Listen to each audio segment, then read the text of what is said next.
Saudara, guna meningkatkan kitab undang-undang hukum secara perdata di era transformasi teknologi digital yang semakin masif, Kementerian Hukum dan Mahkamah Agung bersama Universitas Kristen Indonesia menggelar Adapter 2025 dan Upgrading Hukum Acara Perdata. Kegiatan yang dihadiri para praktisi hukum dan akademisi ini bertujuan untuk meningkatkan pemahaman hukum secara perdata di era transformasi teknologi digital. Bekerjasama dengan Universitas Kristen Indonesia, Kementerian Hukum dan Mahkamah Agung kembali menggelar Adapter 2025 dan Upgrading Hukum Acara Perdata di Jakarta.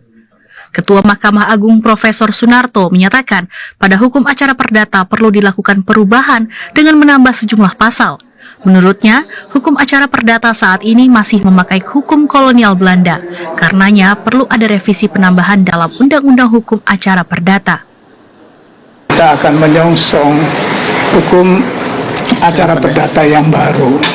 Ada beberapa hal yang memang perlu dipikirkan bersama di antara para akademisi, termasuk para praktisi, agar hukum acara yang baru ini dapat menjawab tantangan zaman di era revolusi industri 5.0 atau 5.0 itu. Sehingga kita harus duduk bersama, membahas bersama.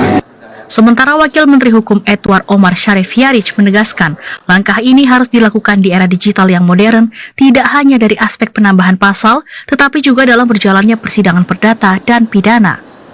Sebetulnya dalam KUHP yang baru itu sudah mutakhir ya, dalam pengertian kita mengangkat beberapa peraturan Mahkamah Agung yang kemudian itu dituangkan dalam undang-undang, sehingga memang memberikan kejelasan bagi tidak hanya bagi hakim tetapi kepada aparat penegak hukum lainnya.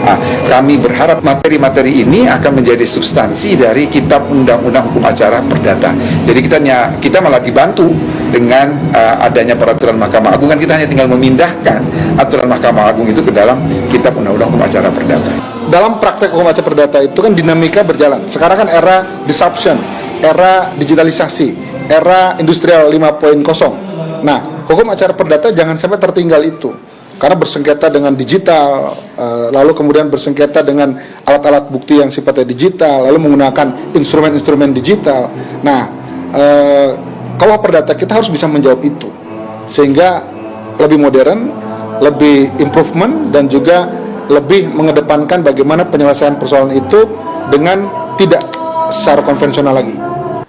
Hingga saat ini pemerintah terus melakukan kajian dan menerima masukan untuk dibawa ke DPR RI terkait pembaharuan hukum secara komprehensif untuk hukum acara perdata dapat tetap relevan, adil, dan adaptif dalam menghadapi tantangan.